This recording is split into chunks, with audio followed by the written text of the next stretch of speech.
Bismillahirrahmanirrahim.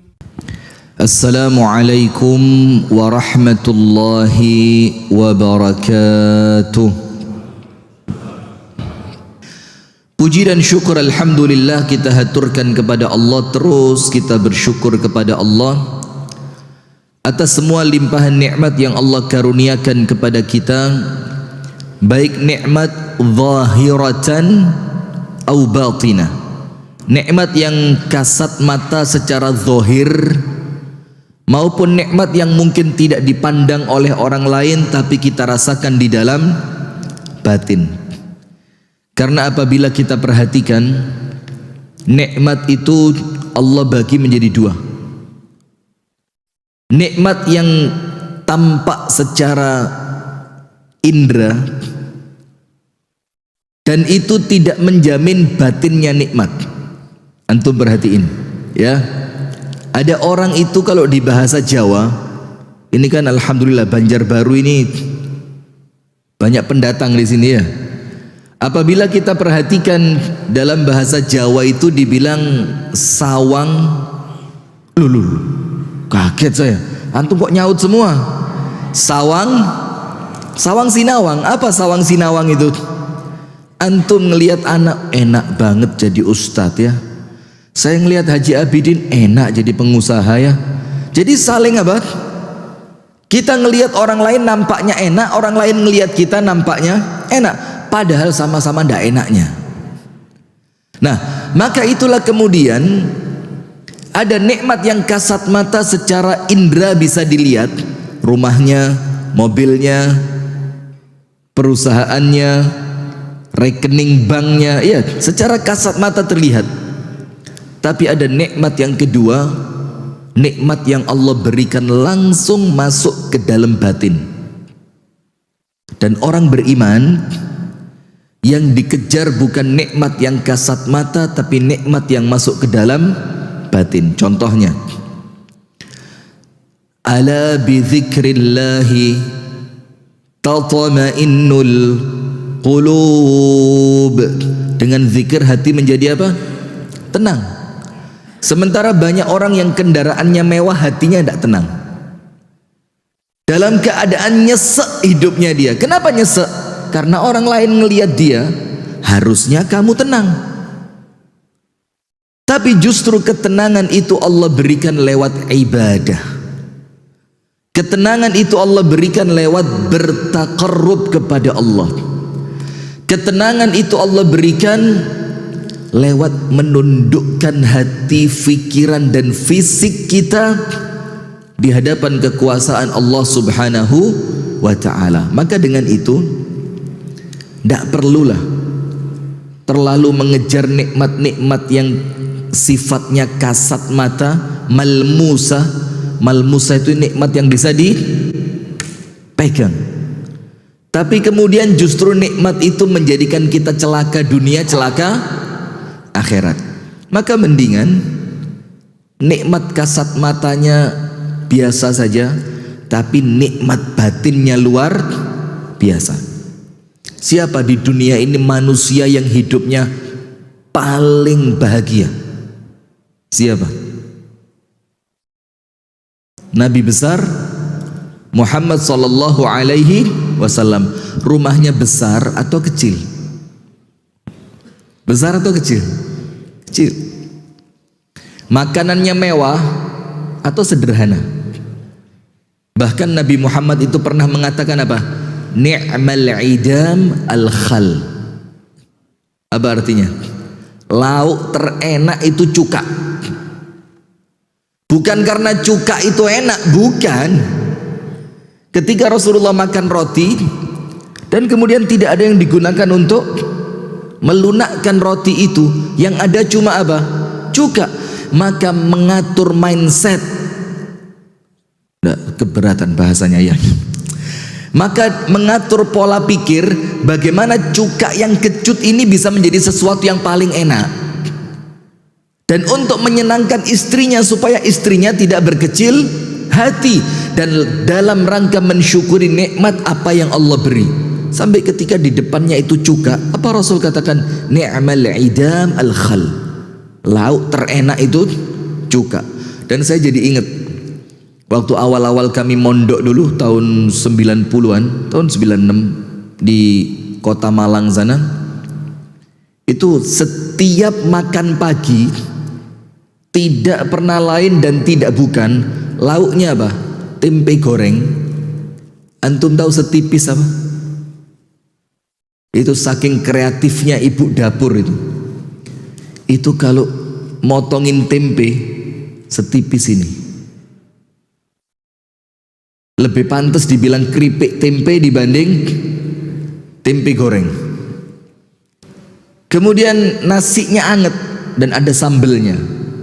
Kemudian kita punya mudir. Mudir itu kan apa? Kalau bahasa pondok tradisional itu kiai di pondok gitu kan. Beliau keliling masuk ruang makan. Beliau pukulin itu meja-meja makan kita. Tempe rasa sate, tempe rasa sate, tempe rasa sate, tempe rasa sate. Itu tempe tetap rasa tempe. Cuma kemudian beliau mensugesti kita kan, jadi mindsetnya diatur. Ini walaupun tempe, tapi kalau kalian fikirkan nikmat ini luar biasa, maka akan nampak nikmatnya seperti makan sate. Nah maka kita begitu hadirin. Betapa banyak orang yang tidak punya duit, tapi tiap hari ketawa, ketiwi, bahagia, kesana makan, kesini makan, ketemu di rumahnya orang tenang. Dan betapa banyak yang sebaliknya. Iya benda. Nah maka kita bersyukur kepada Allah atas semua nikmat yang Allah berikan, baik nikmat itu secara zahir maupun nikmat secara batin. Kemudian berikutnya, salawat beriring salam semoga senantiasa tercurahkan kepada penghulu manusia terbaik, yaitu Nabi besar Muhammad sallallahu alaihi wasallam, di mana Nabi besar Muhammad sallallahu alaihi wasallam ini ma khuyyira baina itsnain illa ikhtara aisarahuma ma lam yakun ithma. Nabi Muhammad itu paling penyayang kepada umatnya. Maka saya aneh kalau sekarang ada dai-dai itu yang nampaknya memberatkan umat. Padahal penghulunya para dai itu tidaklah diberikan dua pilihan kecuali milih yang paling mudah, selama tidak mengandung dosa. Kalau kita sekarang enggak. Kalau buat diri sendiri yang mudah, kalau buat orang lain yang susah-susah. Padahal Nabi Muhammad itu dibalik, untuk dirinya keras, tapi untuk orang lain dimudahkan. Dalam hadits riwayat Al-Imam Al-Bukhari, itu ketika Rasulullah sallallahu alaihi wasallam melakukan hajjatul wada', melakukan apa? Haji wada'. Itu banyak orang-orang yang baru masuk Islam ikut haji. Maka amalan-amalan mereka itu yang macam-macam, yang namanya baru masuk Islam. Kemudian ketika mereka akan bertanya kepada Nabi sallallahu alaihi wasallam, "Ya Rasulullah, bagaimana kalau saya melakukannya seperti ini?" Apa Rasul jawab? If'al wala haraj. Lakukan dan kamu tidak berdosa. Datang orang lain lagi dengan amalan yang berbeda. Ya Rasul, saya tidak bisa seperti itu. Bagaimana kalau seperti ini? Apa kata Rasulullah? If'al wala haraj. Lakukan dan tidak apa-apa. Datang lagi orang lain. Ya Rasul, saya kalau percis seperti itu tidak mampu. Bagaimana kalau saya tawar dikit seperti ini? Apa Rasul katakan? If'al wala haraj. Lakukan dan kamu tidak berdosa. Ini hadisnya sahih, diriwayatkan oleh Al-Imam Al-Bukhari. Artinya apa? Tidak ada kesulitan dalam agama Islam ini. Maka kalau antum mulai merasa agama ini susah, hati-hati. Jangan-jangan salah beragama ini. Jangan-jangan apa? Salah. Karena agama itu Allah turunkan untuk mempermudah. Agama Allah itu datang dengan syariat supaya hidup itu tenang, nyaman, damai, sejahtera, bahagia. Kalau semakin beragama, nampaknya mukanya semakin begini. Aneh ini. Orang itu semakin beragama, mumbasit. Mumbasit itu apa? Lapang dada dia, tenang. Dapat rezeki walhamdulillah, tidak dapat rezeki sabar. Ada orang lain dapat, ada orang lain minta dikasih, alhamdulillah. Ada orang lain perlu bantuan, kita bantu. Ada orang yang nyakitin, dimaafin. Itu agama gitu loh. Nah, cuma sekarang ini nampaknya berbeda. Kalau tidak keras, nampaknya kayak tidak beragama gitu loh. Kalau tidak nuduh orang lain, seakan-akan tidak sempurna. Oh, jadi tidak tahu, walhasil akhir zaman ini penuh dengan fitnah. Nah, hadirin sekalian yang dirahmati dan diberkahi oleh Allah Subhanahu wa taala, pemirsa Madani TV dimanapun Anda berada, dan pendengar radio dakwah syariah Solo 101,4 FM dimanapun Anda berada, dan ibu-ibu dan bapak-bapak jamaah Masjid Hajah Nuriyah Banjarbaru Kalimantan Selatan yang semoga dimuliakan oleh Allah Subhanahu wa taala. Di pagi hari ini kita akan membahas, kalau kajian subuh itu yang singkat-singkat aja ya. Nanti insya Allah ya sekitar jam 8 lah selesai. Kenapa? 9? 10? Tahu saya, tahu. Tidak usah khawatir ya, nggak usah khawatir. Kita ini paling pengertian lah ya. Jadi nanti lihat jamaah kalau sudah mulai begini, udah berhenti. Maka hati-hati dengan mata. Kalau anda lihat mata antum masih begini semua, ya terus gak mandek-mandek ini ya. Maka matanya disetting cepet ngantuk. Insya Allah pengajiannya cepat selesai. Hadirin sekalian, kita akan bahas di pagi hari ini singkat, padat, jelas, aplikatif. Karena itu yang kita butuhkan. Kita ini perlu pengajian yang apa? Aplikatif. Saya pulang dapat apa gitu loh. Saya pulang amal saya bertambah seperti apa. Saya pulang saya bisa cerita ke istri saya ceramahnya ustadz tadi apa gitu.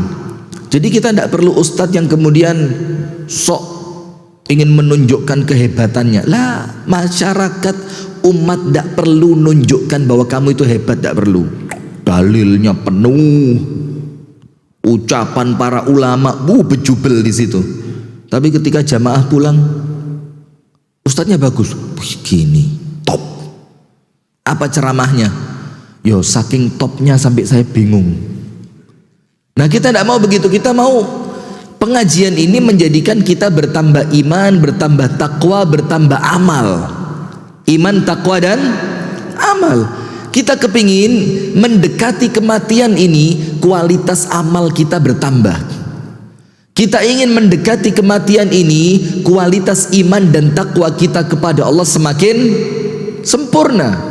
Nah, itulah fungsi majelis taklim ini. Jadi majelis taklim itu bukan ngenak-ngenakin telinga, enak, retorikanya bagus. Majelis taklim ini bukan ngenak-ngenakin mata dengan lighting segala macam, kamera yang bagus muncul di televisi lah. Kita duduk di majelis taklim ini, kita mau lebih dekat dengan Allah. Kita mau semakin kenal dengan Allah. Kita mau semakin termotivasi untuk meraih akhiratnya Allah. Nah begitu. Nah maka di pagi hari ini insya Allah betul-betul singkat ini, enggak serius singkat insya Allah. Sampai syuruk insya Allah ya. Syuruknya jam berapa? 7:04. Jam 6 lewat 35-an, 30-35 lah sekitar itu. Kita mau bahas apa? 1, 2, 3 sumber keselamatan. Jadi ada 3 sumber yang insya Allah akan memunculkan untuk kita keselamatan dunia, dan kebahagiaan akhirat. Di dunia selamat, di akhirat bahagia. Kita mau sampaikan tentang ini. Bagaimana kemudian kita mendapatkan selamat? Ya Rasul, kita ini kepingin selamat. Kita ibadah carinya apa? Cari selamat dunia, selamat akhirat. Kita bersedekah kepingin selamat dari api neraka, betul tidak? Bahwa dikatakan bahwa sedekah itu memadamkan kemurkaan Allah. Kita kepingin ketika kita sholat tahajud, itu Allah memandang kita dengan rahmatnya. Akhirnya Allah merahmati kita dan menyelamatkan kita dari api neraka. Itu yang kita cari. Kita tidak pengen masukin orang lain ke neraka. Coba, apa manfaatnya kalau ada orang masuk neraka gara-gara antum? Seneng antum? Tidak. Justru kita ini kepingin bagaimana semua orang yang kita kenal itu nanti masuk surganya bareng-bareng kita ini. Tapi kan susah ya. Kita ini kalau ada orang menghina kita, tuntut kamu di hadapan Allah nanti. Apa manfaatnya kalau orang itu masuk neraka gara-gara antum? Itu apa manfaatnya? Tidak ada. Cuma kita ini ngatur hati itu susah. Kita ini kepingin setiap orang yang memusuhi kita itu masuk neraka yang paling dalam. Lah, kita kepingin memaafkan dia agar dia masuk surga dan kita pun masuk surga. Nah, maka dari hadis salah seorang sahabat Nabi yang mulia yang bernama Uqbah ibnu Amir. Yang bernama siapa? Uqbah bin Amir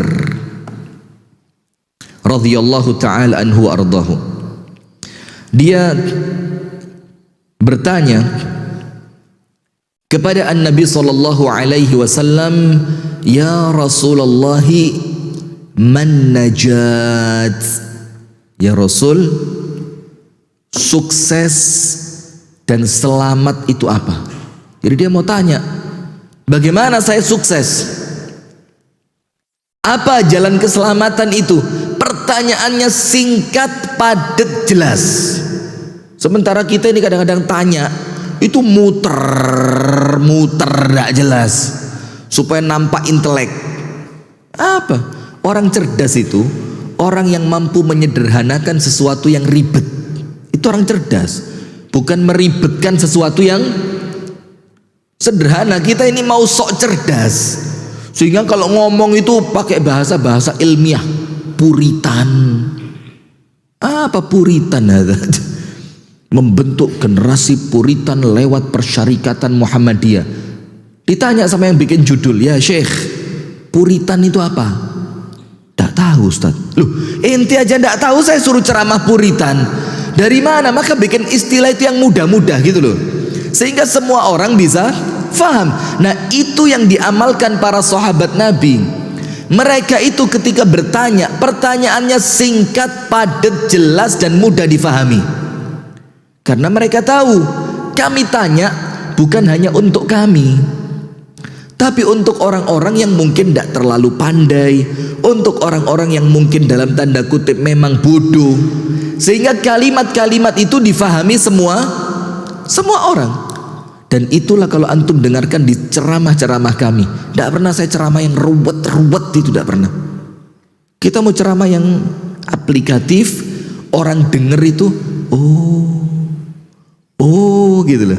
Ah, ini yang saya cari. Itu kita mau ceramah yang begitu aja, tidak usah yang terlalu membentuk generasi puritan di zaman akselerasi 4.0. Tidak ngerti nih, yang sepuh-sepuh yang tua-tua ini tidak paham gitu ya. Maka Uqbah bin Amir tanya sama Rasul, pertanyaannya singkat sekali. Ya Rasulullah, man najat? Ya Rasul, apa selamat dan sukses itu apa? Selesai. Dan Rasulullah Shallallahu Alaihi Wasallam itu memiliki mukjizat. Salah satu yang namanya apa? Jawami'ul kalim. Apa namanya? Jawami' al-kalim. Jawami'ul kalim. Apa jawami'ul kalim itu? Ucapannya singkat, bermakna padat. Sampai antum tahu Imam Syafi'i. Imam Syafi'i itu menjelaskan satu hadis singkat itu keluar 1000 faedah. Hadisnya pendek, Imam Syafi'i bisa nulis berapa? 1000 faedah. Kita hadis panjang, satu tidak keluar. Saking bulet telek mikir ini. Apa hadis yang diberi penjelasan Imam Syafi'i sampai 1000 faedah? Hadisnya singkat. Ya Aba Umair, ma fa'alan Nughair. Jadi Anas bin Malik itu punya adik, panggilannya Abu Umair. Dia punya burung kecil, burungnya itu namanya Nughair. Itu burung kecil mati. Ketika Rasulullah lewat, ini anak kecil sedih, burungnya dia mati. Maka Rasul tanya, ya Aba Umair, ma fa'alan Nughair. Ya anak kecil, ini burungmu kenapa? Cuma dari hadis singkat itu Imam Syafi'i mengeluarkan 1000 faedah. Coba, terus gitu sekarang kita sok-sokan mau ngeritik Imam Syafi'i begitu. Ente ikut Imam Syafi'i apa ikut Nabi Muhammad? Pret. Ngawur, ini pertanyaannya sudah keliru. Ente mau ikut Imam Syafi'i apa ikut Nabi Muhammad? Keliru. Lah apa ente kira Imam Syafi'i tidak ikut Nabi Muhammad? Wallah juhala ini, bungul banar. Tidak ada. Saya ikut Nabi Muhammad lewat Imam Syafi'i daripada lewat ente-ente yang tidak jelas, kan begitu. Tak kasih cerita. Ini keren banget. Di zaman maraknya mazhab Imam Malik rahimahullahu ta'ala. Imam Malik begini, luar biasa. Maka orang-orang di zaman itu senang mempelajari ucapan dan pendapatnya Imam Malik. Kemudian suatu hari ada satu perempuan yang mengajukan perkara kepada pengadilan. Perempuan ini datang ke pengadilan. Terus perempuan itu bilang begini, ya Qadhi, saya punya masalah dengan suami ini. Bagaimana nasib saya? Cerai atau tidak? Jatuh talak atau tidak? Hakimnya bilang apa? Turidina qaula Malik am qaula Allah wa rasuli am qaula Allah wa rasulah. Kamu mau ucapannya Imam Malik apa firman Allah dan sabda Nabi? Mau yang mana? Seakan-akan dia mau benturkan, seakan-akan kalau omongannya Imam Malik tidak sesuai dengan firman Allah dan sabda Nabi. Maka ditanya, turidina qaula Malik am qaula Allahi wa rasulih? Kamu mau saya jawab dengan fatwanya Imam Malik atau langsung firman Allah dan sabda Rasulullah? Perempuannya cerdas. Maka penanya itu juga harus cerdas. Apa kata perempuannya? Uridu qaula Malik. Saya mau omongannya Imam Malik. Kenapa? Karena saya yakin Imam Malik lebih ngerti Quran dan Sunnah dibanding kamu. Oh ini gini itu Pak. Jadi kalau kamu langsung Quran Sunnah, belum tentu pemahamannya benar. Sementara saya yakin Imam Malik lebih ngerti Quran Sunnah dibanding kamu. Sehingga ketika kamu tawarkan mau omongannya Malik atau Quran Sunnah, saya bilang omongannya Imam Malik, karena saya yakin Imam Malik lebih Quran Sunnah dibanding kamu. Begini. Jadi kita ini sekarang dibentur-benturkan. Seakan-akan kalau ikut ulama mazhab itu tidak sesuai Quran Sunnah gitu loh. Seakan-akan itu langsung disuruh masuk kepada Al-Quran dan As-Sunnah. Kita siapa? Faham hadirin? Nah, maka Rasulullah memiliki yang namanya Jawami'ul Kalim. Memiliki apa? Jawami'ul Kalim. Apa itu Jawami'ul Kalim? Jawami'ul Kalim itu kalimatnya singkat tapi maknanya padat. Tapi tidak semua orang ngerti. Berikan kepada orang-orang yang betul-betul mengerti, maka akan dikeluarkan untuk antum dari singkatnya sabda Nabi itu faedah yang besar. Contohnya Imam Imam Malik atau Imam Syafi'i. Nah, apa jawabannya Nabi Muhammad? Ya Rasulullah, man najat, selamat atau sukses itu apa? Rasul bilang apa? 3 perkara. Ada berapa? 3. Nomor 1, An-Nabi sallallahu alaihi wa alihi wa sahbihi wasallam. Pemirsa Madani TV dimanapun Anda berada, dan pendengar RDS Solo 101,4 FM dimanapun Anda berada, yang pertama Rasul katakan selamat dan sukses itu amsik alaika lisanak. Antum tahu bahasa Arabnya amsik itu Indonesianya apa? Begini, ini memegang, ini apa? Memegang. Amsik bagaimana? Bukan megang. Amsik itu begini, menggenggam dengan erat.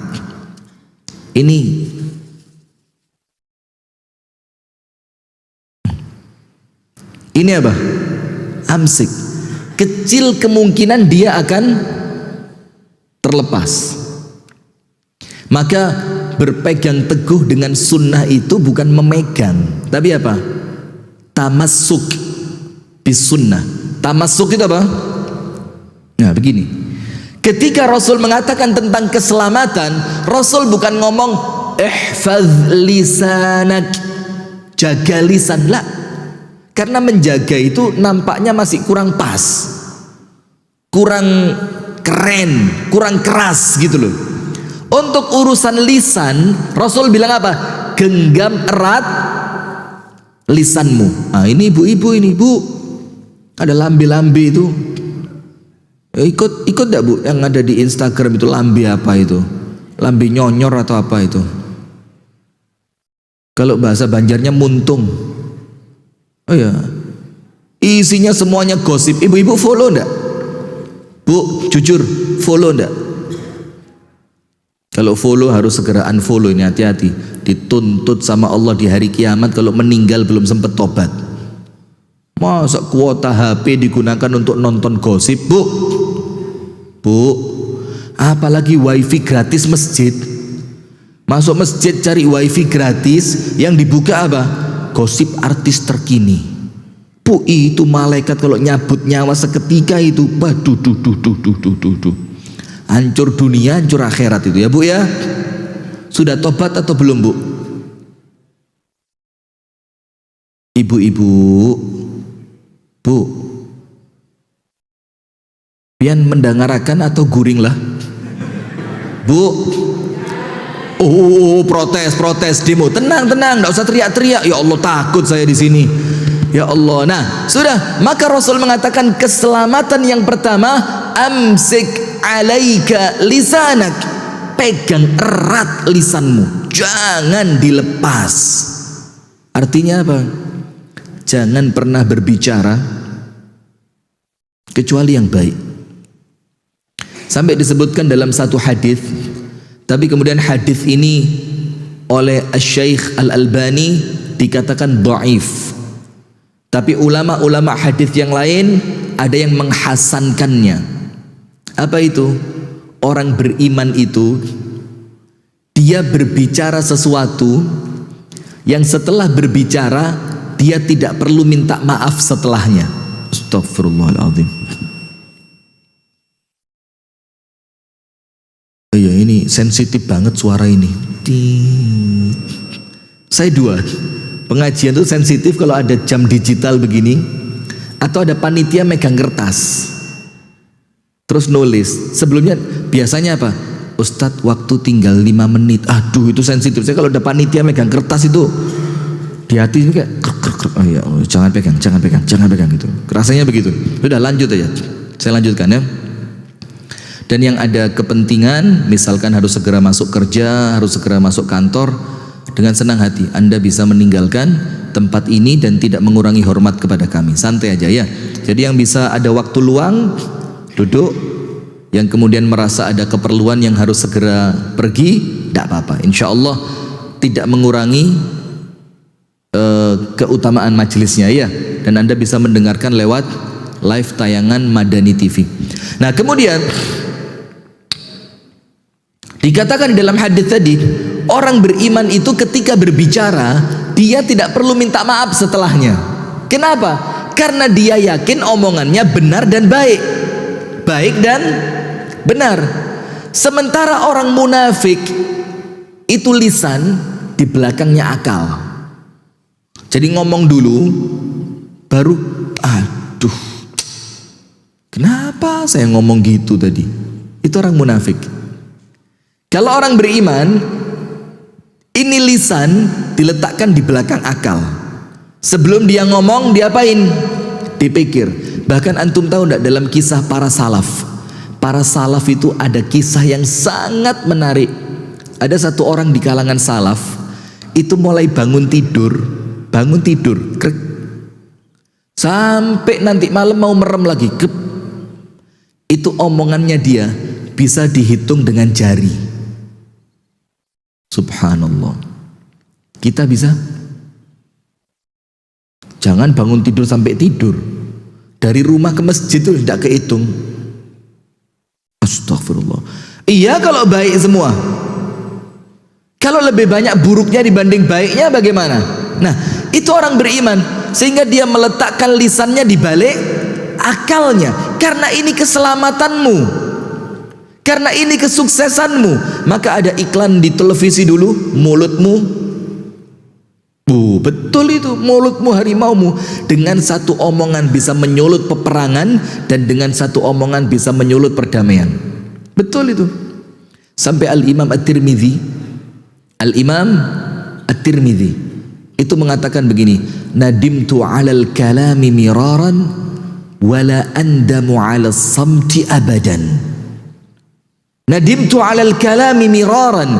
Saya ini sering nyesel karena ngomong, sering menyesal karena apa? Ngomong. Dan sekalipun saya tidak pernah menyesal ketika diam. Jadi Anda lebih penting nyesel atau tenang? Tenang. Maka lebih bagus apa? Diam. Maka ketika Anda rapat, Anda tidak dikasih kesempatan berbicara, bersyukur Anda. Karena yang ngomong itu kemungkinannya dua. Boleh jadi omongannya benar, dan tidak menutup kemungkinan omongannya mengandung kesalahan. Kalau pas benar, walhamdulillah. Kalau salah, lebih parahnya lagi, pendapatnya salah dipakai pula. Siapa yang tanggung jawab? Yang punya usulan. Nah, maka dengan itu Mu'adz ibnu Jabal itu pernah tanya sama Rasulullah dengan pertanyaan yang besar sekali. Ya Rasulullah, tunjukkan sama saya amalan yang mendekatkan saya ke surga, dan amalan itu menjadikan saya jauh dari api neraka. Sama Rasul disebut salat, zakat, puasa, haji, jangan syirik kepada Allah. Kamu tanya yang besar, kata Rasul, dan Allah akan mudahkan untuk orang-orang yang dimudahkan oleh Allah. Kemudian Rasul melanjutkan, mau ndak tak kasih tahu pintu-pintu kebaikan? Rasul bilang puasa itu tameng. Tameng itu apa? Dua. Menyelamatkan dirimu dari api neraka dan menyelamatkan dirimu dari kemaksiatan. Antum tahu nafsu ini, nafsu itu Allah hukum dalam api neraka, tidak dikasih apa sama Allah, dihukum dengan apa? Dipanasin pakai api. Nafsu tidak bergeming, tenang, dia aman. Allah semprot dia dengan suhu yang sangat dingin sampai membeku, tenang dia, tidak merasa kapok. Terus Allah kasih hukuman untuk nafsu dengan tidak diberi makan, tidak sampai sehari tunduk itu nafsu. Maka itulah kenapa Rasul bilang puasa itu menundukkan hawa nafsu. Anak-anak muda yang sudah kepingin nikah tapi tidak punya kemampuan secara finansial, Rasul suruh mereka ngapain? Puasa. Kenapa? Karena puasa itu junnah, tameng, yang menyelamatkan dirimu dari api neraka dan menyelamatkan dirimu dari hawa nafsu. Sedekah memadamkan keburukan sebagaimana air memadamkan api. Salatnya seorang laki-laki di waktu malam. Kemudian Rasul bilang, mau tidak saya tunjukkan kepada kamu puncaknya Islam, pondasi terbesarnya Islam? Iya. Apa itu puncaknya, apa? Intinya Islam itu adalah, inti perkara itu Islam, tiangnya adalah salat. Kemudian pondasi penguatnya adalah jihad. Jadi maaf loh ya, kita ini juga tidak boleh terlalu sensitif dengan kata jihad itu, jangan. Jihad ini bahasa Islam, bahasa Islam, dan Islam itu tidak mungkin ditakuti kalau tidak ada jihad. Serius ini, umat Islam mau ngaji-ngaji tok begini, sekali kirim bom habis ini. Tidak bisa kita ini terkemakan propaganda. Oh jangan ngomong jihad. Tidak bisa loh. Jihad ini dikatakan sama Rasul apa? Puncak pencapaiannya agama Islam. Dan kita seorang pun tidak boleh tidak punya cita-cita jihad, tidak boleh. Harus punya. Mati di medan jihad, cita-cita tertinggi. Jangan kerdil. Cita-citamu apa? Mati dikelilingi istri, dikelilingi anak, di atas kasur, di rumah, keadaan nyaman. Pret. Cita-cita rendahan ini, dzalil, rendah. Dani, kita itu mau cita-cita yang tinggi. Bagaimana? Mati di medan perang, mata lepas, hidung hilang, tangan hilang satu. Begitu, itu matinya orang berjuang di jalan Allah. Tapi ingat, jihad ya ada yang jihad-jihatan, bukan jihad beneran. Tidak ada apa-apa ngebom, tidak ada apa-apa membunuh orang. Nah, ini ngawur. Kalau betul-betul jihad, ayo bismillah gitu loh. Nah, kemudian Rasulullah bilang begini, ala ukhbiruka bimilaki dzalika kulli. Ini intinya, dengerin. Ini apa? Intinya. Setelah Rasul cerita tentang syahadat, sholat, zakat, puasa, sedekah, sholat malam, puasa, gitu kan? Rasul bilang apa sama Mu'adz? Ala ukhbiruka bimilaki dzalika kulli. Mu'adz, mau ndak tak kasih tahu kunci yang apabila kalian pegang kunci itu, semua kebaikan kalian pegang. Kuncinya cuma satu. Kalau yang satu ini kita bisa, semuanya kita ambil. Mau sholatnya, mau puasanya, mau sedekahnya, mau jihadnya, mau semuanya kita pegang. Apa kuncinya? Rasul mengatakan, kuffa alaika hadza. Rasul bilang apa? Kuffa alaika hadza. Apa artinya? Kuff itu tahanlah, tahanlah olehmu. Apa ini? Tahan betul, ditahan, jangan dilepas sesukanya sendiri. Ada orang ngapain dikomentarin, ibu-ibu ya, bu, ada perempuan jilbab sama gamisnya nggak matching dikomentarin. Ibu-ibu, bu, guring kah? Guring haja kada apa-apa, bulik kada apa-apa. Sudah ya, lanjut. Nah, maka Rasul katakan kuffa alaika hadza, tahanlah lisanmu. Artinya apa? Setiap hari, dalam hadis yang lain itu seluruh tubuh kita itu mencela lisan. Tahu enggak hadisnya? Semua tubuh kita ini, telinga, mata, pikiran, hidung, tangan, kaki, jantung, ginjal, paru-paru, limpa, semuanya itu setiap hari dia mencela lisan. Dibilang apa? Waihak, celaka kamu. Idza istaqamta istaqamna. Kalau kamu lurus, kami lurus. Wa idza i'wajajta i'wajajna. Tapi kalau kamu bengkok, kami ikut bengkok. Apa itu? Kalau lurus kita lurus, kalau bengkok kita bengkok. Apa? Lisan. Nah, maka sampai saking pentingnya lisan, sampai Allah bilang itu, wa ma yalfidhu min qaulin illa ladaihi raqibun atid. Dan tidaklah kemudian terucapkan oleh kalian satu lafaz Bukan satu kalimat, satu apa? Lafaz. Illa ladaihi, kecuali dari satu lafaz yang kalian ucapkan, raqib, Allah kirimkan malaikat yang mengawasi, atid, Allah kirimkan malaikat yang mencatat. Sampai Rasul bilang, barang siapa beriman kepada Allah dan hari akhir, hendaknya berbicara yang baik atau lebih bagus diam. Itu dipegang, Pak. Bukan cuma dimengerti, dipegang. Kalau dirasa tidak baik, tapi ya memang susah ya. Nah, itu yang pertama. Sumber keselamatan yang pertama, amsik alaika lisanak. Jagalah apa? Lisanmu. Pegang erat lisanmu. Yang kedua, wal yasa'ka baituk. Apa wal yasa'ka baituk itu? Jadikan rumahmu terasa wasi'. Wasi' itu apa? Luas. Ini masjid Masya Allah. Dan saya keliling di Kalimantan Selatan ini, masjid-masjid Muhammadiyah tidak ada yang kecil. Subhanallah walhamdulillah. Dan jamaahnya Masya Allah antusias seperti antum semua.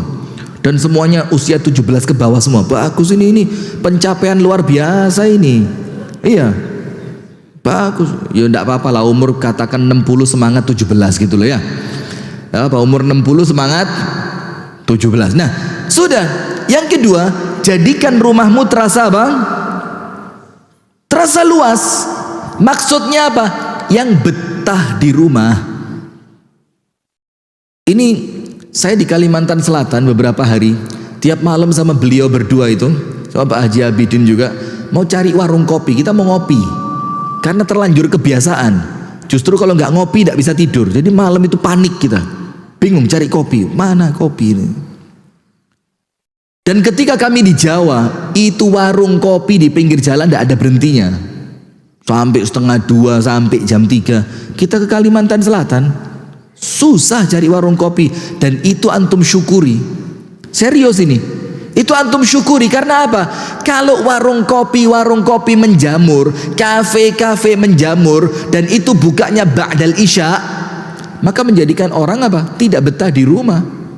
Dia pengen duduk sama temennya di warung kopi nyeruput kopi. Dia pengen jalan-jalan dengerin musik di warung kopi. Dia pengen sekedar santai-santai sama temen di warung kopi. Dan itu kami dapati di daerah Medan, Aceh. Wih, itu seru banget. Tidak ada orang tidur malam. Warung kopi. Dan itu kopinya betul-betul kopi gitu loh. Bukan karena kopi itu digiling bukan digunting. Paham maksudnya ya? Jadi kita ini kadang-kadang keliru, ngopi yuk gunting. Bukan kopi ada. Kopi itu digiling, keluar, tuang air panas, itu kopi, bukan. Maaf, kita beda selera ya. Nah, sudah. Apa yang terjadi hadirin? Maka dikatakan oleh An-Nabi SAW, jadikan rumahmu terasa luas, yang betah di rumah. Kenapa? Rumah itu sumber keselamatan. Karena di luar rumah ini fitnah. Betul fitnah. Kita keluar rumah, bisa maksa semua perempuan pakai jilbab? Bisa? Tidak bisa. Bisa maksa semua orang kemudian tidak ganggu kita? Tidak bisa. Keluar rumah itu kita sedang menawarkan diri kita untuk dicatat oleh malaikat pencatat dosa. Serius ini. Satu langkah keluar rumah, tetangga sebelah nyabu tidak pakai jilbab, dosa sudah. Lagi lewat di pinggir jalan, ada perempuan lagi tidak pakai nutup aurat dengan sempurna, dosa lagi. Jazakumullah khair. Susah, memang susah. Nah, maka keselamatan kita itu di dalam rumah kita. Benteng kita itu apa? Rumah kita. Bahkan ibu-ibu perempuan, hijab terbaiknya perempuan itu bukan cuma jilbabnya, tapi tembok rumahnya. Itu hijab terbaiknya perempuan. Sampai Allah katakan untuk perempuan apa? Waqarna fi buyutikun. Tetaplah kalian tinggal di rumah kalian. Sampai Rasul katakan apa? Ketika kalian dengar Dajjal sudah keluar, apa Rasul perintahkan? Ikat perempuan di rumah kalian. Perempuan itu ya bisa istri, bisa anak. Suruh ngikat. Kenapa? Karena paling banyaknya pengikut Dajjal siapa? Perempuan. Di zaman terbunuhnya Utsman ibnu Affan, ibu-ibu tahu ya? Hadirin tahu, Utsman ibnu Affan itu kan dibunuh kan? Dan itu sebelum Utsman dibunuh radhiyallahu taala anhu, itu terjadi fitnah besar. Waktunya panjang, berbulan-bulan. Ada yang pro sama Utsman bin Affan radhiyallahu taala anhu, ada yang kontra, ada yang bilang bunuh aja. Ada yang bilang jangan dibunuh, jatuhin aja. Ada yang bilang oh biarin, Utsman keren. Rame. Antum tahu para ulama apa yang dilakukan oleh mereka? Di zaman tabi'in itu, ulama-ulama di zaman itu masuk ke pasar. Kemana? Ke pasar. Apa yang mereka lakukan? Mereka beli rantai dari besi, rantai itu dari besi dan gembok. Kemudian mereka beli makanan untuk waktu yang cukup. Mereka pulang ke rumah, bahan makanannya dikasihkan kepada istri, dan dia ngomong sama istrinya, qayyiduni, ikat kaki saya dengan rantai besi ini dan gembok, buang kuncinya. Istrinya tanya, Walish, kenapa? Walimah, kenapa? Dibilang apa? Junin, saya gila. Saya takut kalau saya keluar mencelakai orang lain. Ini gila yang waras ya ini. Saya apa? Gila, gembok kaki saya. Akhirnya digembok di tiang yang biasa dia nyimpen kuda. Sudah, sholat di situ, dia diambilkan air oleh istrinya, sholat, ngaji, zikir, doa, segala macam. Sampai dengar istrinya cerita, wahai suamiku, qutila Utsmanu zulman, Utsman ibnu Affan beritanya terbunuh. Apa kata suaminya? Tolong panggilin pandai besi. Loh kenapa suamiku? Suruh ngelepas rantai saya. Datang pandai besi, dilepas rantainya. Kemudian laki-laki dari kalangan tabi'in yang soleh dan alim itu berdiri. Ketika dia berdiri mengucapkan apa? Alhamdulillahilladzi najjani min fitnati qatli Utsman. Segala puji bagi Allah yang menyelamatkan aku dari fitnah terbunuhnya Utsman. Terus istrinya tanya, suami, kamu kan alim, ilmu kamu dibutuhkan untuk mencerahkan umat yang sedang terfitnah. Apa kata dia? Saya tidak ngerti. Kalau saya nanti keluar, saya ikut kelompok yang pro dengan Utsman atau yang kontra dengan Utsman. Karena fitnah itu menyambar luar biasa. Keselamatannya di mana? Di rumah. Maka jadikan rumah kita terasa nyaman. Tidak penting, tidak usah keluar, tidak usah di rumah ngaji, zikir. Kalau perlu bercanda aja sama istri, selesai udah. Serius ini. Jadi istri itu terkadang walaupun sedikit cerewet tapi menyelamatkan. Ini daripada kita keluar tidak jelas di luar. Nah, terus bagaimana Ustaz? Rumah saya jelek, tidak ada AC, tidak ada sofa. Dengerin. Rumah itu nyaman bukan karena fasilitasnya. Rumah itu nyaman karena siapa yang tinggal di dalamnya. Bener ini. Dengerin ya. Rumah itu nyaman bukan karena apa? Fasilitasnya, AC, shower, meja makan, microwave, segala. Tapi karena siapa yang tinggal di situ. Rumahnya Nabi Muhammad besar atau kecil? Kecil. Ada perabot mewah? Tidak ada. Tapi istrinya paling betah di rumah. Kenapa? Karena yang ada di rumah itu siapa? Nabi Muhammad sallallahu alaihi wasallam. Terus bagaimana bikin rumah kita walaupun tidak mewah tapi nyaman? Jadikan rumahmu tempat untuk ibadah. Sholat sunnah di rumah, ibu-ibu sholat fardunya di rumah, baca Al-Quran. Jadikan rumah majelis ta'lim, majelis, zikir. Jadikan penghuni rumah itu orang-orang yang taat kepada Allah. Malaikat masuk. Malaikat masuk. Setannya keluar. Karena setan itu tidak betah di rumah yang digunakan untuk ibadah. Tapi kalau di rumah kita ada kemaksiatan, setannya masuk, malaikatnya keluar, di rumah terasa apa? Tidak nyaman. Maka ketika masuk rumah doa. Apa fungsinya doa? Setan yang nempel di tubuh kita tidak bisa ikut masuk ke dalam rumah. Apa doa masuk rumah? Mulai. Kita ini ngaji tinggi-tinggi, dosa masuk rumah masih. Apa doa masuk rumah? Bismillahi walajna, Bismillahi kharajna, wa 'alallahi rabbina tawakkalna. Dengan menyebut nama Allah aku masuk, dengan menyebut nama Allah aku keluar, dan kepada Allah Tuhanku aku bertawakal. Itu setan yang mau ikut masuk, itu mental, bung, tidak bisa masuk dia. Akhirnya setannya bilang apa sama teman? Wah, malam ini tidak ada tempat tinggal buat kita. Kita tidur di luar. Nah, kalau Anda masuk rumah setan tidak ikut, itu istri walaupun jelek nampak bidadari. Tapi kalau masuk rumah setannya ikut, istri secantik apapun, kok kayak pembantu begini. Na'udzubillah min syarri dzalik. Sudah. Maka yang kedua, kalau ingin selamat, apa yang dilakukan? Jadikan rumahmu terasa lapang. Jangan banyak keluar rumah, karena keselamatan kita di rumah kita. Terakhir, penutup. Apa sumber keselamatan yang ketiga? Wabki ala khati'atik. Tangisi dosamu. Tangisi apa? Dosamu. Pegang erat lisanmu.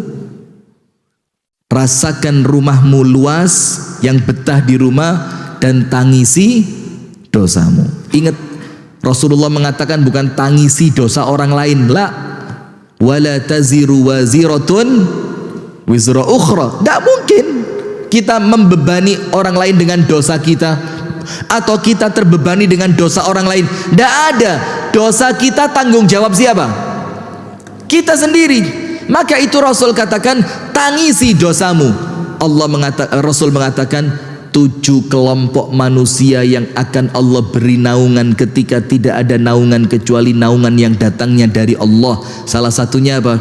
Rajulun dzakarallaha khalian fafadat aina.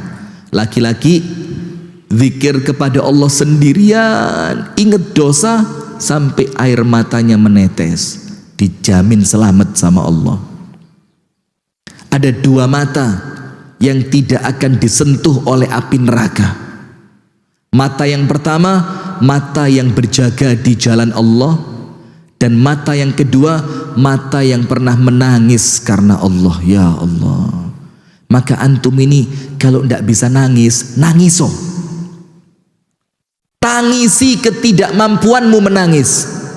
Iya, tangisi ketidakmampuan Anda menangis di hadapan Allah. Karena itu musibah. Selama ketika Anda bisa nangis, ya Allah dosaku besar ya Allah. Ya Allah, aku kalau tidak Engkau jaga, hancur aku ya Allah. Ya Allah, aku perlu pertolonganmu ya Allah. Merasa lemah di hadapan Allah. Sampai nangis, 1 tetes keluar, selamat antum. Kenapa? Karena dosa itu akan mencelakai kalau kita tidak tobat, tidak istighfar. Terus bagaimana caranya biar dosa tidak mendatangkan celaka? Tangisi, istighfar, tobat kepada Allah Subhanahu wa ta'ala. Itu hadirin yang dapat kami sampaikan. 3 sumber keselamatan dari hadis Uqbah ibnu Amir, yang ketika dia bertanya kepada Rasul, ya Rasul, apa keselamatan dan kesuksesan itu? Rasul katakan 3. Pegang erat lisanmu, betahlah berada di rumahmu, dan tangisi dosamu. Semoga ada manfaatnya. Kurang lebihnya mohon maaf. Hadanallahu wa iyyakum ajma'in. Jazakumullah kepada pemirsa Madani TV dan kepada pendengar RDS Solo 101,4 FM. Kita tutup dengan doa kafaratul majlis. Subhanakallahumma wa bihamdika asyhadu an la ilaha illa anta astaghfiruka wa atubu ilaik. Assalamualaikum warahmatullahi wabarakatuh.